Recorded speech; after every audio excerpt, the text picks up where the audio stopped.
Bueno, he mandado más material de apoyo para que se lea. Yo sé de que el tiempo nos ha quedado corto y he mandado más material. Cualquier duda, por favor, comuníquense conmigo. Aquí están mis teléfonos en la pantalla. En mi celular tengo WhatsApp.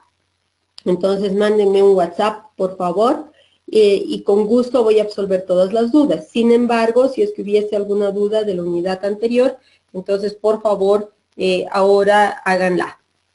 Estoy dispuesta a responder cualquiera de ellas. Muy bien, el módulo en realidad es un módulo de diagnóstico. En realidad, lo que intentamos en el módulo es que en realidad englobar lo que es el diagnóstico neuropsicológico dentro del concepto de factor o de eje diagnóstico.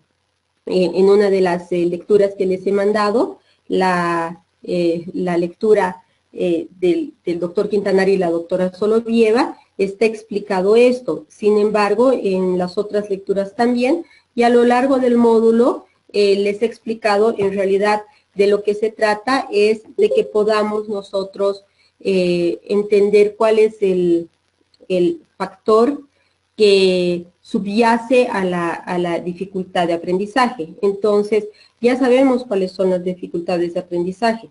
El momento que un niño o que un padre trae a su hijo a consulta, el padre mismo sabe de que el problema es, por ejemplo, que el niño no puede leer, o que el niño no puede hacer matemáticas, o que el niño no atiende, ya lo sabe. Entonces, lo importante es que nosotros podamos diagnosticar a qué se refiere, o sea, cuál es el motivo por el cual esto está sucediendo, para que nosotros podamos crear un adecuado plan de rehabilitación. Entonces, en realidad, más allá de que en el módulo, no es un módulo de psicometría, de manera que no es un módulo en el cual es el objetivo el que ustedes tengan baterías, aunque las baterías están listadas hoy en día, hay muchísima información, hay diferentes páginas que pueden entrar.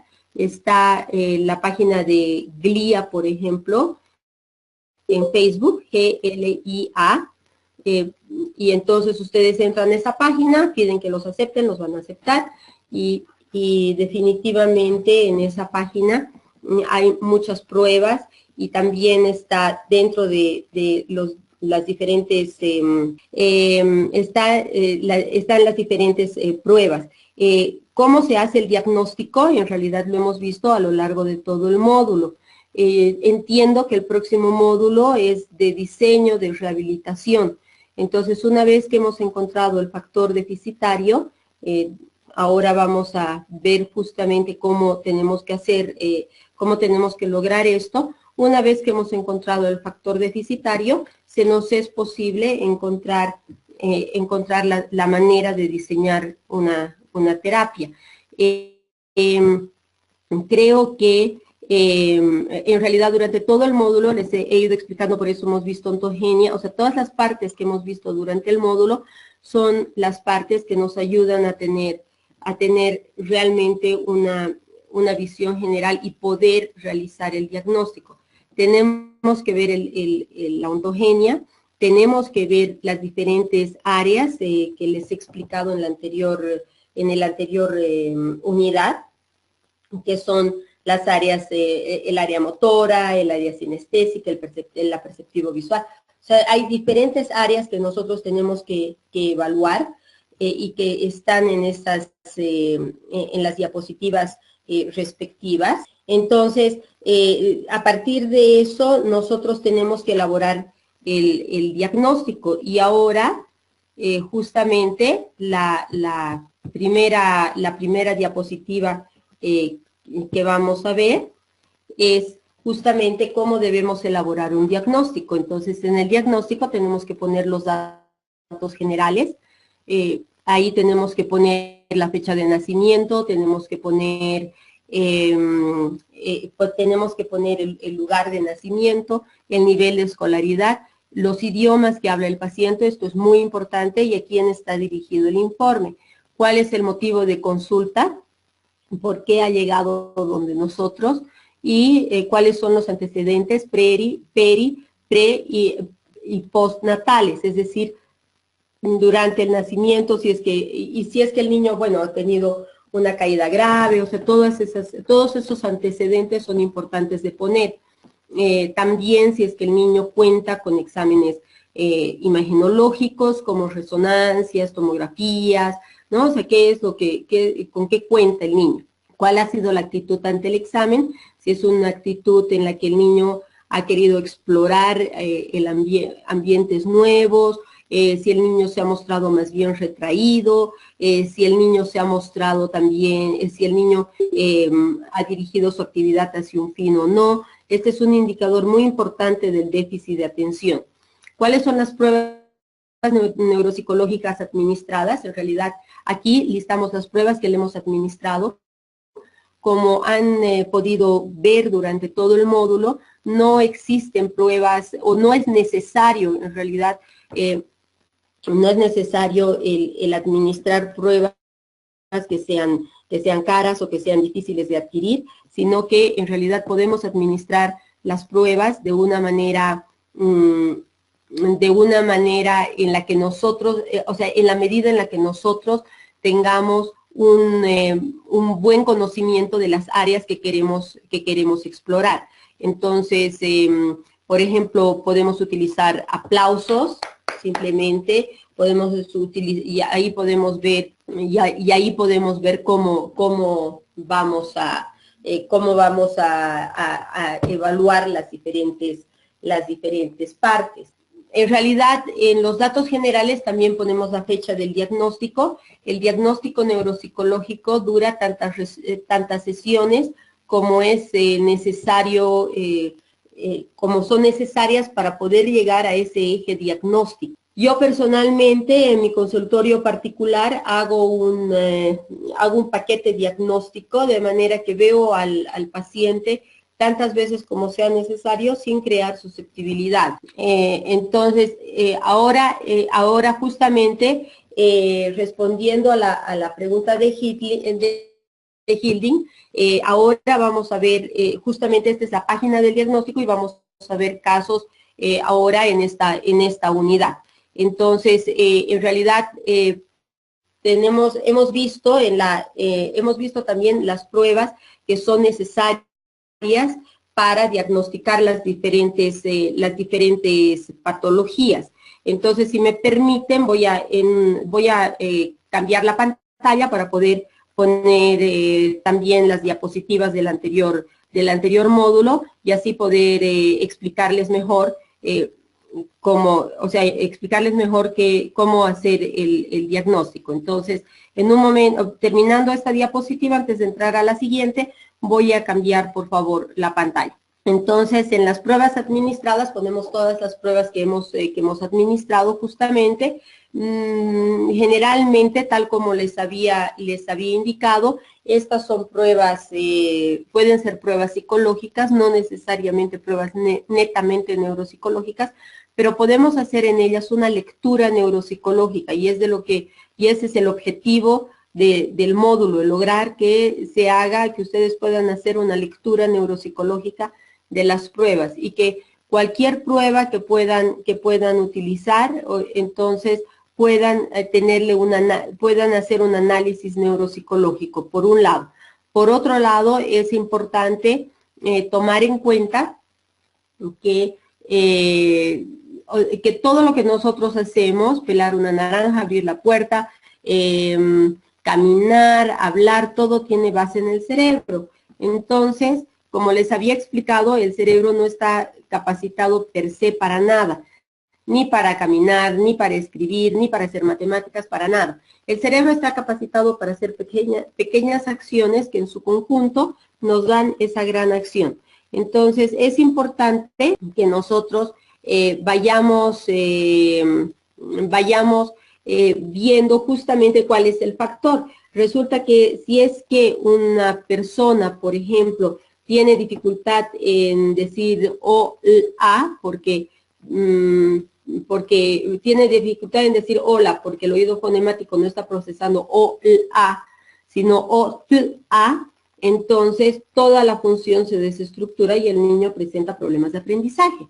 Entonces, lo que tenemos que ver es justamente ese eje diagnóstico, ese eslabón de la cadena que se ha roto, diagnosticar qué es lo que está pasando. Entonces, las pruebas neuropsicológicas administradas se refieren a todas aquellas pruebas que tienen una lectura neuropsicológica que nosotros hemos ido administrando. El comportamiento ante la prueba llega a ser todo aquello que podemos ver sin necesidad de evaluar, ¿no? O sea, que el niño es zurdo, que el niño es diestro, que es muy inquieto, que es necesario cambiar constantemente de actividad, que hace contacto visual o no, que entiende órdenes simples, que se entiende su lenguaje o no, etcétera. Y después viene la presentación de los resultados. La presentación de los resultados es una parte muy importante, porque ahí tenemos la función evaluada, que está dada por todas aquellas cosas que nosotros que nosotros hemos evaluado, perdón, por todas aquellas áreas, por ejemplo, la organización motriz, la sinestésica, las funciones ejecutivas, la memoria, la visoespacialidad, el lenguaje impresivo, el lenguaje expresivo, todas aquellas y todas tienen sus subdivisiones, ¿no? Entonces, si lo recuerdan, lo hemos visto anteriormente. Entonces, si me permiten, voy a cambiar en este momento de diapositiva voy a cerrar un ratito la pantalla para poder mostrar esa parte. Ustedes recuerdan de que había en la unidad 2 hemos visto las áreas que tenemos que evaluar, y son esas las áreas que tenemos que poner como función evaluada. En el comentario tenemos que poner cómo es que el niño ha respondido, qué es lo que ha hecho. Entonces, si por ejemplo vamos a tomar, tenemos que tomar una batería de pruebas, ¿no? Quiere decir varias pruebas en uno. Si por ejemplo hemos tomado el ENI, o por ejemplo hemos tomado el TEDI, por ejemplo, ¿no? O el TEPSI, que son pruebas que seguramente, bueno, los que son psicólogos las han llevado ya en el pregrado. Entonces, si es que vamos a utilizar una de esas pruebas, entonces decimos, el niño puede abrochar botones o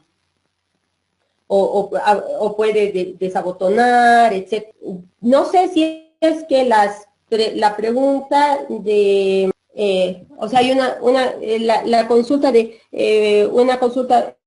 por favor, ¿cuánto es el tiempo de realizar un diagnóstico? Creo que ya lo hemos respondido, ¿no es cierto? Aquí tengo un mensaje de posgrado relativo a eso. Y nos puede dar cómo se realiza el diagnóstico según cada caso, porque no es lo mismo un TEA o un TDAH, y justamente estamos en eso, ¿no es cierto? Estamos viendo esas partes. Entonces, no sé si es que están teniendo la respuesta. Y después lo que hacemos es poner una tercera parte, que son las funciones estimular o la localización hipotética. Entonces, la localización hipotética lo hemos visto ya en la primera y en la segunda unidad. ¿Qué áreas del cerebro se ocupan de hacer una u otra actividad? Y después ponemos la estructuración neuroafectiva. La estructuración neuroafectiva se refiere, no se olviden, a que todas las funciones que nosotros hacemos pasan primero por un centro de emociones en el cerebro y después se hacen cognitivas. Entonces, todas comparten las vías que están de acuerdo a lo que están en realidad dadas por el sistema límbico. Todas comparten esas vías. Entonces, por ejemplo, en un diagnóstico para niños con déficit de atención, tenemos que diferenciar muy bien la estructuración neuroafectiva. Tenemos que ver si es que hay involucramiento emocional. Definitivamente todos los niños que tienen dificultades de atención tienen una dificultad afectiva superpuesta, salvo que tengan algún otro trastorno. Pero un niño que tiene dificultad de atención tiene una dificultad afectiva, pónganse en su lugar. Si todo el tiempo a mí me dirían, en realidad, si todo el tiempo a mí me diría, estate quieta, no hagas, y todo, entonces, obviamente yo tendría una dificultad afectiva también. Entonces, todas las dificultades de déficit de atención tienen a su vez una dificultad afectiva, y eso tenemos que verlo en la estructuración neuroafectiva. Luego hacemos el análisis de los resultados, que es el resumen de todo esto. Entonces, tenemos que ver acá, digamos, el niño tiene dificultades para leer, ¿no? Entonces, eso lo ponemos al centro. Es como un cuadro que hacemos. Y de ahí se desprenden esos diferentes, y ahí lo que nosotros hacemos como una rama y vamos poniendo todas las cosas que han salido acá y vemos si responde a lo mismo, o sea, si tiene una respuesta. Y entonces hacemos con eso ¿cómo se llama? El análisis sindrómico y el eje diagnóstico.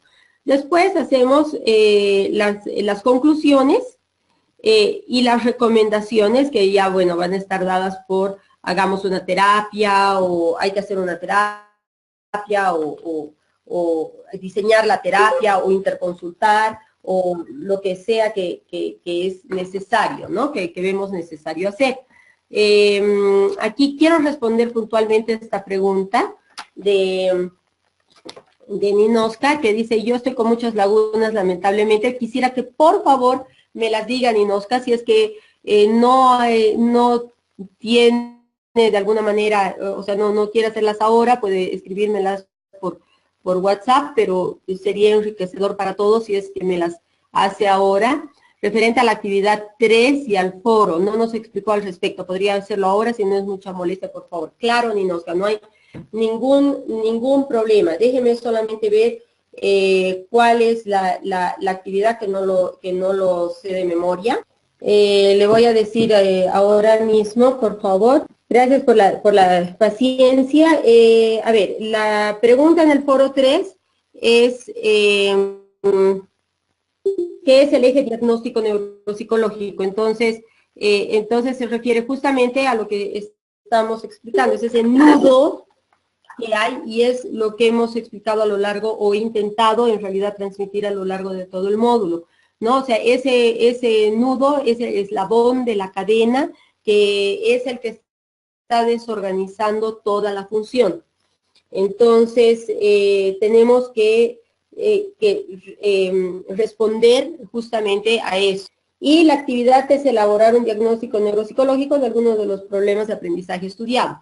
Entonces, esa es la actividad que hay que hacer. En realidad, en el anterior módulo, o en la anterior unidad, perdón, hemos visto en la anterior unidad los diferentes tipos de dificultades de aprendizaje. Estaba con flechas rojas todo aquello que puede estar desorganizado y cuál es la consecuencia. Entonces, así podemos elaborar el diagnóstico con este parámetro además, ¿no? O sea, ver cuáles son las funciones evaluadas. De repente en la organización motriz o en el lenguaje, de repente no hay ningún problema, pero visoespacialmente sí hay un problema. Cuando evaluamos el área visoespacial sí encontramos un problema. Entonces, ese problema es el que vamos a verlo aquí en el análisis sindrómico, y ese problema es el que para el que vamos a diseñar una terapia. Si hablamos de la organización cerebral, entonces, Cintia, o sea, de lo que hablamos es cómo se está organizando ese cerebro para hacer o no hacer alguna actividad. Entonces, de repente, ese cerebro se está organizando de manera a que está compensando falencias visoespaciales y, bueno, en el estudio se hacen evidentes o a lo largo del tiempo se hacen evidentes. No sé si están respondidas las preguntas para que sigamos adelante. No, realmente no quisiera que hayan lagunas, entonces no sé si están respondidas las preguntas. Entonces, como les decía, hacemos las recomendaciones. Ahora, por ejemplo, ¿no? Por ejemplo, este es un ejemplo de un niño de sexo masculino de 8 años y 8 meses de edad, que presenta, después de habérsele hecho el diagnóstico, aquí, en la parte de el trabajo final, enseguida lo vamos a ver. Ninosca pregunta, entonces, ¿haremos la actividad basándonos en esas áreas de abordaje en la rehabilitación? Sí, esas son las áreas de abordaje que vamos a utilizar para rehabilitar. Esta es la base de la rehabilitación. Un buen diagnóstico es un 50% de la terapia ganada. Esta es una profesión muy creativa, entonces tenemos que ver la manera de evaluar esas áreas que les había puesto como importantes para ser evaluadas. Y a partir de ellas tenemos que realizar la rehabilitación.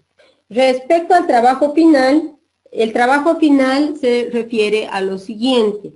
Se refiere, dice, en base a los conocimientos adquiridos, realizar un diagnóstico neuropsicológico de un niño con problemas de aprendizaje. Es parecido al trabajo que tienen que hacer, o sea, ahora en la actividad número 3, solamente que es más ampuloso y en realidad tiene que estar más explicado. Es lo que yo voy a calificar el momento que, o sea, si es que en el diagnóstico hay todo esto, hay la función evaluada, el comentario, las funciones de estimular y la localización hipotética, hay todo esto. En realidad, yo sé de que a veces no hay sujetos disponibles, si es que los tienen mejor, pero si no los tienen, yo sé que no siempre es fácil conseguirlos, además con toda todo el trabajo y las otras preocupaciones y las otras ocupaciones que tienen, de manera que para el trabajo final, lo importante es que puedan organizarse según esta exploración diagnóstica. En el trabajo final no debemos contemplar ¿de qué 4 funciones estamos hablando, Ninos? Que estamos hablando de las 4 dificultades de aprendizaje, de la lectura, la escritura, la aritmética, el lenguaje y el déficit de atención. Si estamos hablando de eso, no vamos a encontrar un niño que tenga estas 4 dificultades, vamos a encontrar uno que tenga una. Aunque los niños que tienen dificultades de atención difícilmente tienen solamente esa dificultad, o en realidad las dificultades generalmente coexisten, especialmente con dificultades de atención. Por eso el diagnóstico de dificultades de atención es un diagnóstico, es una entidad muy cuestionada, porque realmente, estamos hablando de la función motora, funciones cutáneas, lenguaje expresivo, funciones ejecutivas. Sí, no son 4 funciones, son más. Ninosca, por favor, revisa las diapositivas, son más funciones. Sí tenemos que contemplar todas las funciones, porque todas ellas entran aquí en función evaluada. Tenemos que evaluar la función motora, la función cutánea, el lenguaje expresivo, el lenguaje impresivo, las funciones ejecutivas, la visoespacialidad. Tenemos que evaluar todas esas áreas y tenemos que poner una localización hipotética. ¿A qué se debe hipotéticamente? Entonces vamos a saber de que de repente se debe vamos a decir, tiene dificultades, por ejemplo, en las praxias ideatorias. Eso se debe a que hay una dificultad en el desarrollo de las áreas terciarias, por ejemplo, ¿no?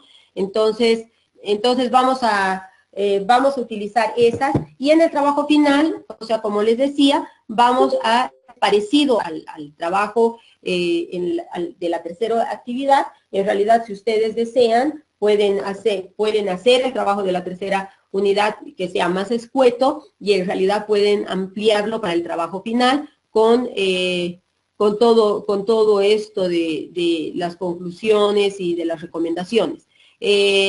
Todo este trabajo, como acabo de decir, Ninoska, no necesariamente pues tiene que ser hecho por un paciente. Si es que tienen un paciente, mejor, pero si no lo tienen, entonces pueden organizar algún file, alguna historia clínica de la institución donde trabajan, pueden hacer, en tanto lo organicen de esta manera. Bueno, mientras tienen alguna otra pregunta, entonces les voy a decir, porque esto en realidad es algo de lo que más o menos debe hacerse en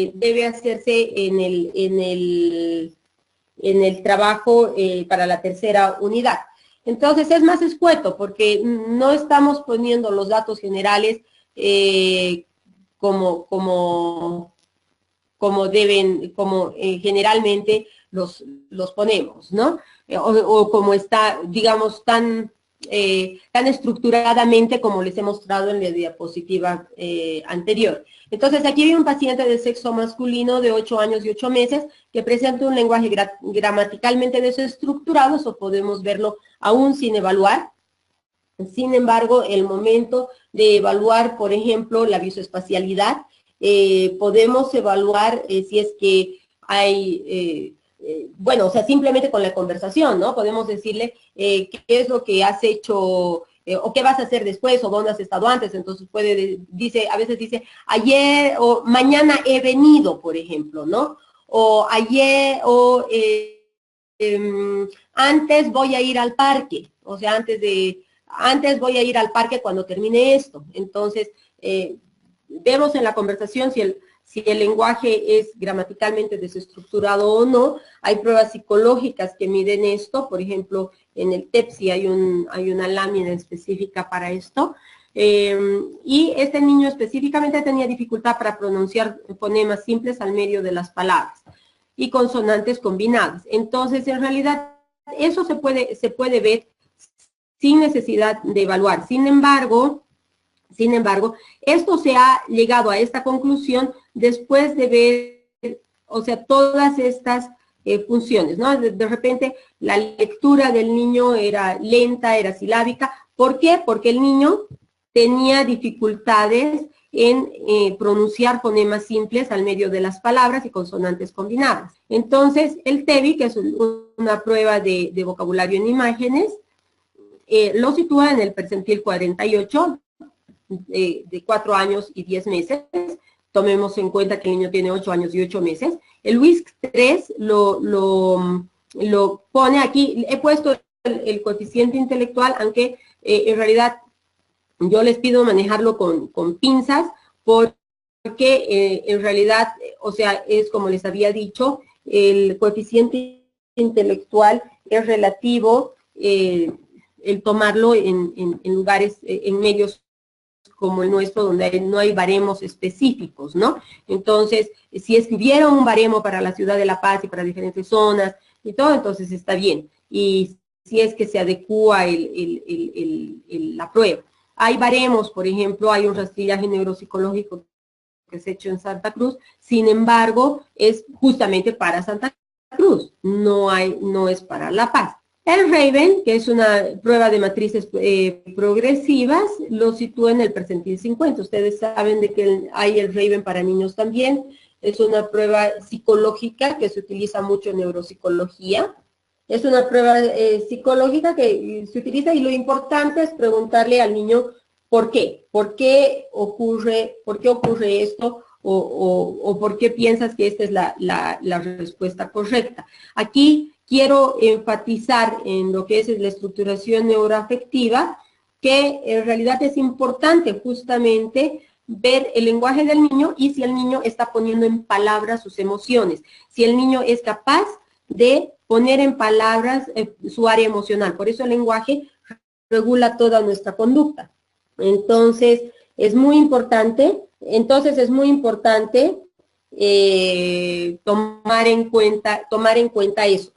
Finalmente, todas las corrientes de terapia apuntan a eso, a que el paciente pueda poner en palabras sus sentimientos o pueda entender sus sentimientos. A ver, hay otra pregunta de Ninoska, entonces antes de proseguir, voy a leerla. ¿Qué sucede si un determinado paciente no cumple cuatro funciones? Motora, funciones ejecutivas, lenguaje. ¿Cuál sería el diagnóstico que llegaría? No se trata, Ninoska, de que tenga que cumplir o no, sino cómo el paciente ejecuta. Y nuevamente repito, no son 4 funciones, son más funciones. Es ver cómo el paciente ejecuta. Y aquí en las funciones, en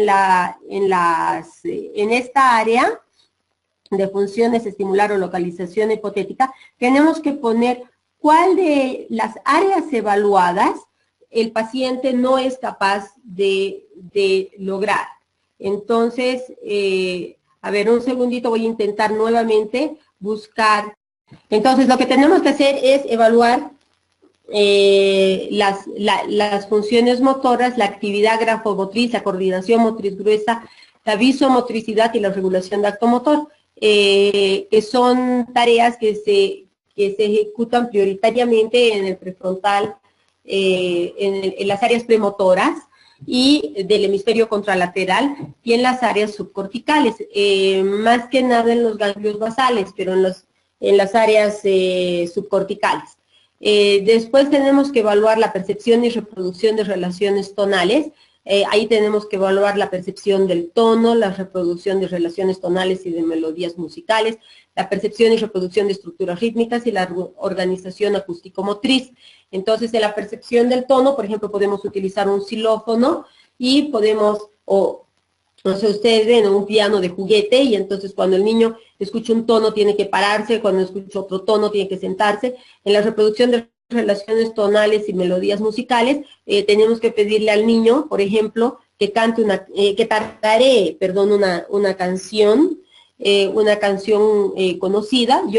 Mi experiencia personal es que los niños tienen vergüenza de hacerlo, entonces empiezo tarareando yo y le pido después al niño que tararee algo, que sea algo conocido. Lo que yo hago en general es a veces, claro, como pueden tararear alguna cosa que yo no sé, canción que yo no sé, entonces yo les pido que la canten y veo más o menos si es que tiene una correspondencia o no. Eso ya depende de cada uno cómo puede agarrar y hacer eso, ¿no? Eso depende si es que una persona tiene, o sea, si el evaluador tiene el oído musical, como se dice, como para poder diferenciar esto.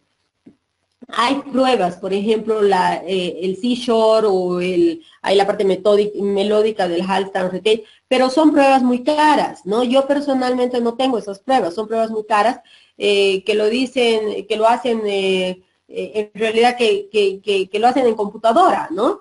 Entonces, que miden esta percepción en computadora. Yo personalmente no las tengo. ¿Por qué? Porque prefiero ver, en realidad tampoco es algo tan complicado, no voy a estar evaluando un tenor, ¿no es cierto? Entonces, prefiero utilizar mis propios medios. Después está la percepción y reproducción de estructuras rítmicas, ¿no? Donde se puede aplaudir con diferentes ritmos y pedirle al niño que reproduzca, entonces vemos si reproduce, o tamborillar, ¿no? Y pedirle al niño que reproduzca, y la organización acústico-motriz, para lo cual pueden usar tanto esto, ¿no? El tamborilleo, como, por ejemplo, un tambor, y en fonoaudiología, por ejemplo, dice, o sea, hay estos programas, ¿no? Hay estos programas, por ejemplo, enseguida voy a responder las preguntas, las otras 2 preguntas que tengo pendientes. Por ejemplo, hay un tambor y en fonoaudiología, por ejemplo, hay estos programas que dicen motor, entonces el niño tiene que ir golpeando, ¿no? Entonces, así tenemos que ir evaluando las funciones cutáneas superiores y funciones sinestésicas. Después las funciones visuales superiores, el lenguaje expresivo, el lenguaje impresivo, la aritmética, el aprendizaje y memoria, las funciones ejecutivas y resolución de problemas. Entonces para eso tenemos diferentes pruebas. Aquí están listadas las pruebas también. Revisen por favor el material. Y aquí están listadas las pruebas. Sin embargo, el objetivo del módulo es que se pueda llegar a una evaluación neuropsicológica sin necesidad de utilizar estas pruebas, ¿no? Entonces, por ejemplo, como les decía, o sea, sin necesidad de utilizar la subprueba de ejecución táctil del Halt and Retain, que cuesta un montón, cuesta, no sé, como $200 o $300, sin utilizar eso, podemos utilizar en realidad el oído musical, ¿no? Entonces se trata de eso. Pueden entrar al internet, pueden ver, hay muchas de estas pruebas que se las pueden hacer sin necesidad de comprar, ¿no? Entonces el diagnóstico tenemos que hacerlo, y esto quisiera, para la pregunta de Hilding, tenemos que ver este modelo general de procesamiento de la información, donde vemos que ante una estructura de estímulos, ¿qué es lo que puede pasar? ¿No? O sea, tenemos que programar, regular y verificar la actividad, que se da generalmente en el prefrontal. Tenemos que utilizar nuestra memoria a corto plazo. Esto es en general para cualquier actividad cognitiva. Pero para los trastornos específicos de la lectura, ocurre en realidad todo este circuito, ¿no? Ahora les he dado una lectura que es muy interesante, justamente, y que explica todo esto. Les he dado, no sé si ya están colgadas dos lecturas referentes a esto, una de Soloviev y Quintanar y la otra de Mangue Ramos. Entonces por ejemplo, ¿qué es lo que pasa si es que hay un quiebre en esto? Porque lo normal sería que haya un análisis visual tanto de la forma como de la posición. La forma que se da en el occipito temporal y la posición en el occipito parietal. Pero ¿qué es lo que pasa si es que esto está deficitario? Entonces va a haber una sustitución de letras. ¿Qué es lo que pasa si esto está deficitario? Va a haber una rotación de letras o distorsión de la palabra.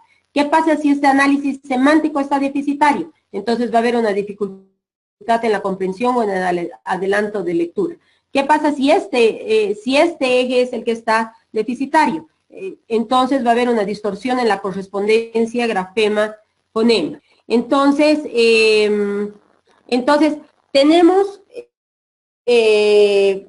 modelos para cada una de las dificultades de aprendizaje. Yo les pediría, por favor, que los revisen para hacer en base a eso el diagnóstico, ¿no? O sea, ahí estaba de la aritmética y, o sea, aquí explica en realidad las partes que están participando en las dificultades de atención. Pero en realidad es en base a esta diapositiva relativa al procesamiento de la información, que se puede ver cuál es el quiebre. Esto es en un procesamiento de información, entre comillas, normal.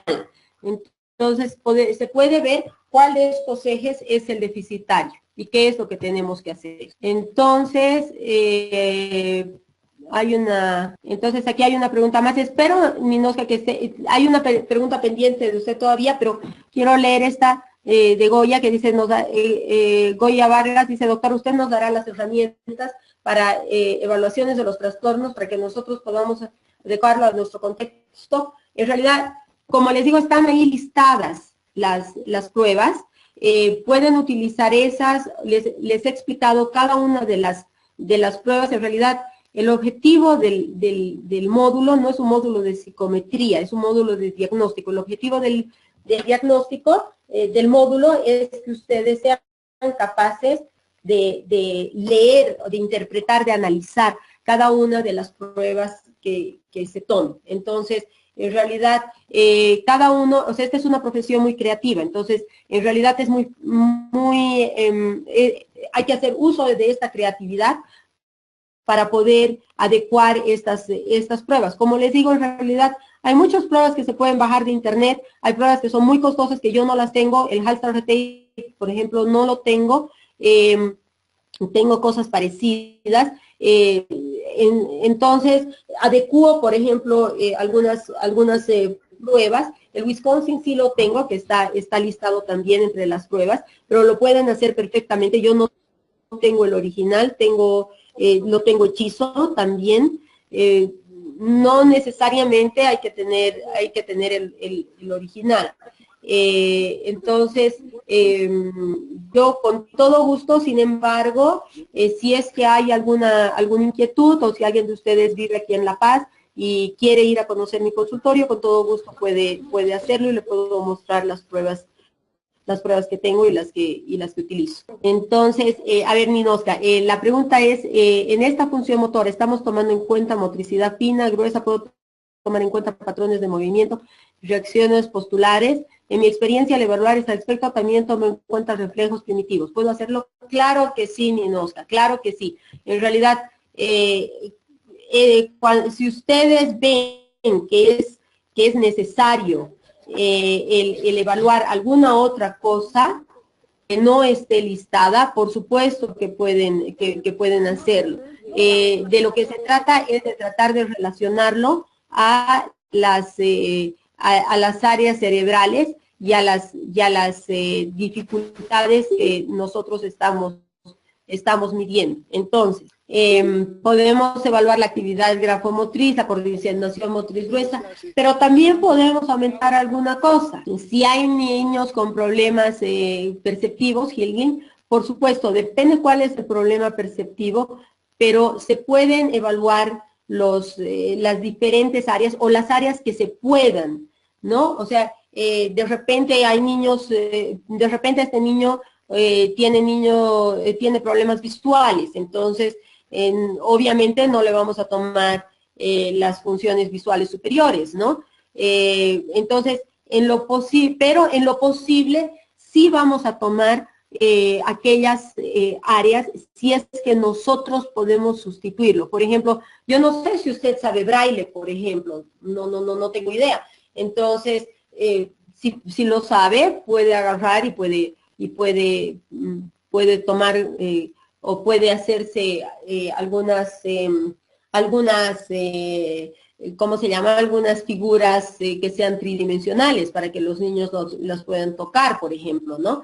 O, por ejemplo, si es que son niños con dificultades auditivas, por supuesto, la parte del lenguaje impresivo va a tener que tomarse con lenguaje de señas. La parte de la percepción del tono de repente se va a tener que tomar con vibración, ¿no? No necesariamente un niño que tiene problemas perceptivos es un niño que tiene menor coeficiente intelectual, sino más bien, por el contrario, es un niño que si está bien estimulado, puede estar perfectamente a la par de otro. Entonces, salvado este problema, aunque en realidad ya está cargada la anterior presentación, de manera que puedo responder a cualquier pregunta que salga al respecto. Más bien, aprovechemos, esta es la penúltima clase, son 2 clases más, esta y la próxima, que nos quedan para poder hacer las preguntas que queramos. En este sentido, si es que vamos a lograr por alguna razón terminar la exposición hoy día, entonces, que era lo que estaba programado justamente para poder destinar la siguiente clase a las preguntas que tengan. Sin embargo, si surgen preguntas ahora, por supuesto que podemos absolverlas, y por supuesto que podemos absolverlas y entonces podemos terminar el jueves. Sobre la pregunta de Selma, si podría darles mayores textos de apoyo, tienen en este momento 6 lecturas de apoyo. He dejado un en físico y he mandado 2 más para que ya se cuelguen. No sé si es que ya está hecho o no. Sin embargo, he dejado, dentro de ellos, he dejado un texto de Quintanar y Solovieva que he mencionado antes. Este es un texto muy, muy, muy ilustrativo. Yo les recomiendo realmente leerlos. Si es que necesitan más textos de apoyo, entonces, con todo gusto les voy a dar. Hay una página de Facebook que se llama GLIA, G-L-I-A, y esta página tiene muchos artículos en PDF y tiene además para descargarse libros y videos gratis. Si es que desean, o sea, es una opción, es una página muy fiable. Y hay una página muy interesante que se llama oyejuanjo.com. Entonces espero que la puedan ver. Se llama oyejuanjo.com y esta tiene, en realidad tiene libros gratis, tiene artículos y también tiene cursos online gratis de un listado de universidades increíble. O sea, hay universidades de España, hay universidades de todas partes. Está Harvard, hay universidades de Europa, hay universidades de Latinoamérica, de Estados Unidos. Son diferentes universidades y que les pueden dar la oportunidad de tener cursos online. Así que realmente hay muchísimos recursos. La otra página de Facebook que les decía es la página de GLIA. Es una página que comparte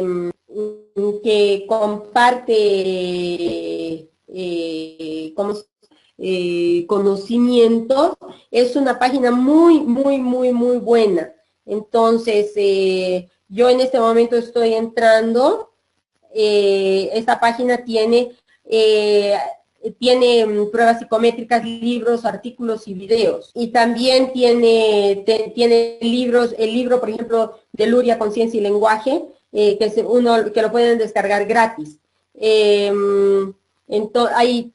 Hay libros que son en inglés, hay libros que son en español, entonces son páginas realmente muy buenas.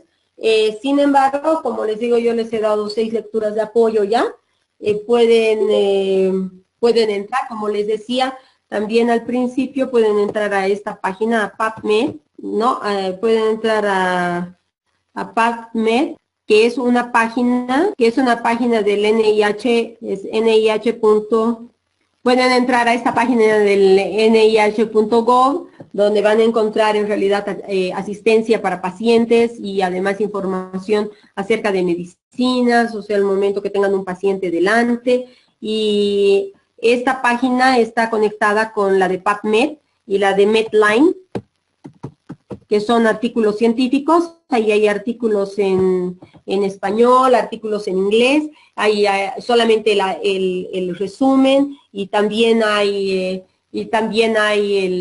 los artículos gratis. O sea, en realidad hay una sobresaturación de información, hay un sinfín de recursos con los cuales se pueden ampliar los conocimientos, pueden buscar dentro de los artículos de apoyo que les he mandado, pueden buscar también en la bibliografía.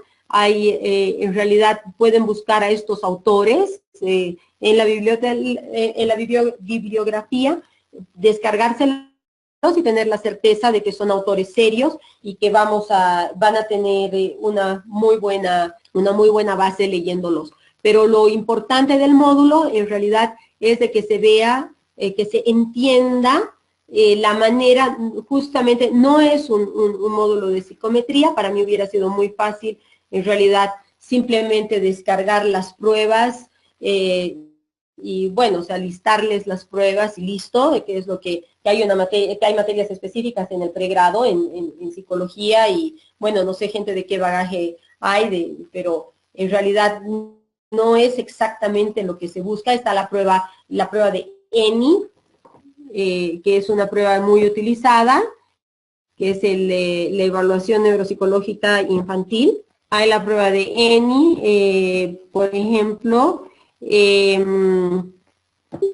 Entonces, esta es una prueba que se utiliza en la mayor parte de los centros hospitalarios de nuestro país, y en realidad el ENI y el BENI están realmente utilizados en el ministerio y bueno, pero se trata de que realmente se pueda ver más allá y se pueda ver estas pruebas desde una visión crítica para poder en realidad hacer diagnósticos conclusivos y diagnósticos completos.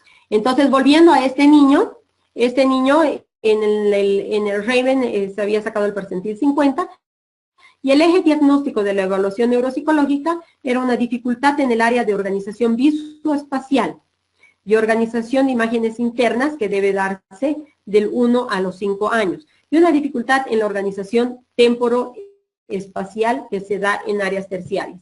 ¿Dónde se ha visto esto? Se ha visto gracias a las funciones estimular, se ha visto cuáles son las funciones que estaban deficitarias.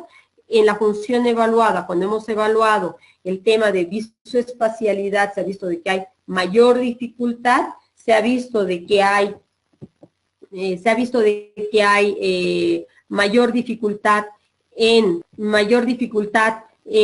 por ejemplo, o sea, si había alguna dificultad en el lenguaje expresivo, o en el lenguaje impresivo, en la organización gramatical, ¿no? Entonces, se ha visto de que eso era debido a que hay una dificultad en la visoespacialidad. Por eso es de que es importante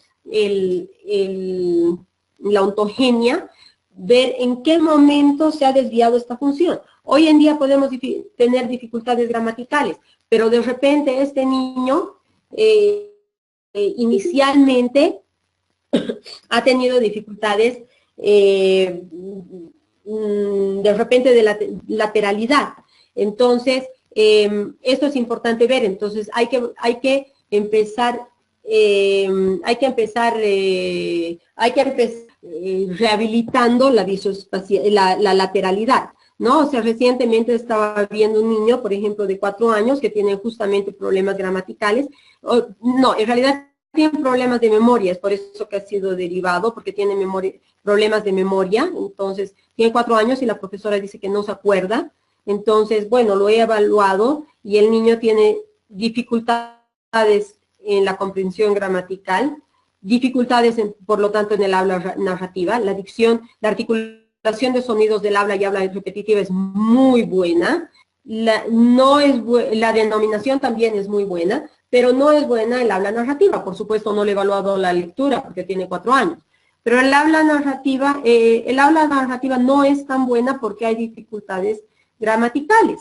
Y este niño tiene dificultades visoespaciales. Entonces, es tal cual estos niños que dicen, bueno, o sea, he venido, ¿te acuerdas cuando he venido mañana? ¿No? O sea, una cosa así. Entonces, pero ya haciéndole la exploración de la coordinación motriz gruesa, he visto de que no tiene una buena lateralidad. Y ya en realidad en el momento que le he visto, que lo he evaluado, el momento que lo he evaluado, que he visto el comportamiento ante la prueba, me he dado cuenta que la motricidad gruesa era mala y que además la lateralidad era mala y que no había un seguimiento de órdenes. Entonces, el problema de memoria de este niño está dado por el comportamiento, por las dificultades iniciales en la lateralidad. Por eso es que es importante la anamnesis. Entonces, en este niño, por ejemplo, en este niño específicamente en el que estamos viendo ahora, en este niño de 8 años y 8 meses, en este niño de 8 años y 8 meses que estamos viendo ahora, la dificultad es en la organización visoespacial y en la organización de imágenes internas, que es de 1 a 5 años, es la interiorización del lenguaje. Y tiene una dificultad en la organización temporoespacial, que son las áreas terciarias en desarrollo, ¿no? Que tienen que ver con la visoespacialidad. Entonces, ¿qué es lo que se ha hecho con este niño? Para hacer un diseño de terapia, que van a tener todo un módulo en el que van a diseñar una terapia, se ha hecho una estimulación del área visoespacial y espaciotemporal durante 90 sesiones, y una organización gramatical y semántica durante 20 sesiones. Entonces, la reevaluación, el momento de hacer una reevaluación, que en realidad se la hace a pedido de los padres. Para mí es más importante en realidad el rendimiento del niño, porque la reevaluación es un gasto de tiempo y de dinero. Entonces, el niño ha logrado cursar el primer curso básico de la escuela regular sin dificultades, un niño que estaba teniendo fracasos constantes escolares. No sé si hay alguna pregunta o si está claro cómo se debe hacer o para qué sirve el diagnóstico. A ver, perdón, aquí hay una pregunta sobre, para la actividad 3, ¿hasta qué parte del diagnóstico nos recomendaría hacer? Para la actividad 3, simplemente Victoria, perdón, entonces Ana Paola, debo obviar, creo, la pregunta, ¿no? Porque dice, me equivoqué, lo siento, entonces, creo que debo obviar la pregunta que además está incompleta, ¿no? Para la actividad 3, en realidad, basta el hacer, ¿no? O sea, que es un paciente de sexo masculino de tantos años y cuál es el eje diagnóstico, ¿no? O sea, se ha encontrado que el eje diagnóstico es tal. Tiene que haber una coherencia en realidad en el eje diagnóstico, ¿no? Y en las áreas cerebrales. Eso es todo, eso es suficiente para la actividad 3. No es necesario hacer más. Es como un resumen de hacer el diagnóstico. Pero para el trabajo final sí es importante hacer el diagnóstico tal cual como lo estoy explicando acá, ¿no? O sea, ya con los datos generales, o sea, bastante más ampuloso en realidad, ¿no? Entonces, esto hace de que el diagnóstico, el trabajo sea más ampuloso. No sé si esto está claro. Yo quisiera saber si hay alguna otra pregunta, por favor, para poder absolverla. Entonces, Melissa pregunta si podríamos hacer el trabajo final y la actividad 3 del mismo caso. Claro que sí, claro que sí. De hecho, en realidad no hay ningún inconveniente. La única diferencia es de que el uno es más escueto y el otro es más detallado, digamos. Entonces, claro que pueden hacerlo del mismo caso, pueden realmente desarrollarlo la actividad para el trabajo final. Entonces, a ver, Minoska me pregunta, ¿podría repetir sobre el eje diagnóstico? Sí, el eje diagnóstico es una función, está dada, por ejemplo, al hacer matemáticas o el hablar, por ejemplo, está dada por una serie de pasos que se dan en el cerebro. Entonces, es como si tuviéramos una pulsera con diferentes eslabones. Cuando un eslabón de la cadena se sale, cuando un eslabón de la pulsera se sale, la pulsera se arruina, ya no podemos usarla, ¿no es cierto? Entonces, es lo mismo esto. Cuando una de las tareas que estamos así, o que se requieren para hacer dicha actividad, de alguna manera se distorsiona, entonces toda la tarea se distorsiona también. Toda la tarea, ahora voy a responder, Livia, toda la tarea se desestructura. Entonces, lo que debe hacerse en el diagnóstico es ver ese eje diagnóstico, el eje del por qué se ha desestructurado la función.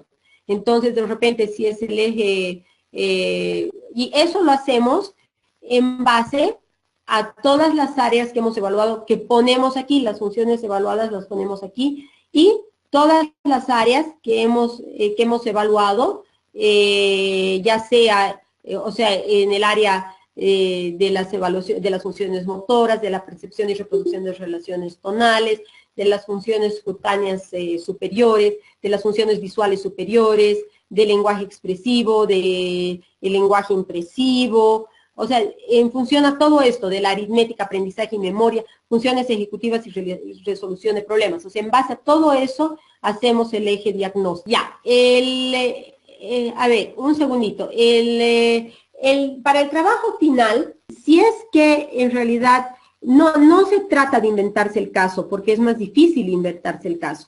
traten de buscar un caso, pueden buscarlo en la institución donde trabajan, pues, si es que tienen la posibilidad de evaluar un niño está bien, si es que son profesores y está ahí el file del niño, entonces pueden utilizarlo de eso, pueden utilizarlo de ahí, pueden ver qué pruebas se ha administrado. Entonces, tenemos que tratar de buscar, no es que se tienen que inventar, o sea, es más difícil, en realidad, si quieren inventarse un caso, o sea, ahorita para mí es difícil inventarme un caso, es más difícil inventarse un caso, pero pueden utilizar, pueden sacarlo o pueden evaluarlo, ¿no? O sea, si no tienen de dónde sacar, pueden evaluarlo, o pueden tratar de sacar algún caso, o sea, que más o menos, o sea, se asemeje a todo, o sea, que sea un caso, porque saben que en realidad podrían entrar a Internet, puedo decirles eso, pero en realidad en Internet encontramos de todo. Entonces, con sus conocimientos y con su bagaje, ya ustedes se darán cuenta si es adecuado o no ese caso que está ahí listado. En el punto 4, pruebas neuropsicológicas administradas, ¿se debe explicar el objetivo de la prueba directo a los resultados? No, no, Livia. En el punto 4, de pruebas neuropsicológicas administradas, lo que debemos hacer es listar el nombre de la prueba nada más. Y tenemos que ver si es que tenemos que listar el nombre de la prueba y tenemos que poner si es que ha habido un análisis neuropsicológico o no. Nada más. Solamente tenemos que listar el nombre de la prueba. Eso es bien fácil. Es solamente copiar el nombre de la prueba, nada más. No el objetivo, no lo que mide cada una de esas pruebas. No. O sea, solamente, o sea, qué pruebas se ha administrado, nada más listarlas. Y los resultados de la prueba, en realidad lo vamos a poner los resultados, aquí en el comentario podemos poner los resultados, ha puntuado tanto, tanto, tanto, y en las funciones estimular es en realidad lo que vamos a poner, o sea, ha hecho mal la prueba o no ha podido hacer esta prueba y eso se debe a tal cosa, digamos, ¿no? Entonces vamos a poner el comentario y y ahí vamos, aquí, esta es la parte más ampulosa, es como yo siempre digo, es la parte más tediosa. La pregunta de Hilding es, ¿la evaluación debe ser ampulosa? Sí, en realidad la evaluación debe ser exhaustiva, porque no tenemos mucho tiempo para encontrar un niño y evaluarlo. Es verdad, Hilding tiene toda la razón. No hay mucho tiempo, es cierto eso. Yo les recomendaría más que lo hagan en base a un niño que hayan visto o que tengan la opción. Si es que en realidad tienen que evaluarlo, yo les pediría por favor hablar con posgrado. No hay ningún problema conmigo para que puedan presentarlo más adelante. No hay ningún problema conmigo si es que ellos les dan más tiempo. La verdad es de que no tengo ningún problema en aceptarlo, todo lo contrario, lo acepto de muy buen agrado. A ver, Cintia me pregunta, la estructuración neuroafectiva no le queda muy clara. En realidad la estructuración neuroafectiva es muy escueta también. Entonces simplemente, o sea, se pone la estructuración neuroafectiva, se pone solamente, el niño necesita consolidar su rol al interior de la familia, o el niño percibe que no cumple las demandas del medio, el niño no es capaz de expresar o de poner en palabras sus emociones, nada más, es una parte muy escueta, en realidad. Y esto es lo que, por ejemplo, el niño no es capaz de poner en palabras sus emociones y esto definitivamente está incidiendo en su atención. Entonces, después de haberlo evaluado, de repente vemos de que el niño no tiene una dificultad de atención per se, la cual está muy, muy cuestionada. Si es que en posgrado no les darán más tiempo, entonces a ver, sí, Ninoska, es un buen punto, Ninoska. Yo voy a hablar, a ver si es que a mí me podría solicitar más tiempo para esto y yo les voy a avisar hasta el jueves. De todas formas, si en caso no fuera posible, si en el caso que esto no fuera posible, porque este es el trabajo final, no es el tercer trabajo que es de esta unidad. Pero si en caso esto no fuera posible, utilicen un caso que hayan visto o, como les digo, o sea, búsquenlo en internet y vean de que sea plausible, nada más. No hay ningún problema. No es un caso que tienen que evaluar en este momento, sino la lectura es lo que más me interesa. Yo de todas formas voy a hablar en posgrado y voy a ver la posibilidad de ampliar y el jueves les aviso. Bueno, pues entonces yo les pediría por favor, si tienen alguna otra pregunta, por favor el día jueves me la hacen saber. Creo que esta clase ha sido muy productiva. Yo quisiera por favor que me la hagan saber, o ya saben, cualquier cosa me pueden hacer llegar a mi WhatsApp y y el día jueves podemos terminar de absolver las dudas. Les pediría por favor leer el material de apoyo para ver si es que tienen alguna pregunta al respecto. Muchísimas gracias por su atención. Y yo les agradezco muchísimo y espero de que sea provechoso para usted. Así que con eso habríamos concluido la sesión de hoy. Buenas noches.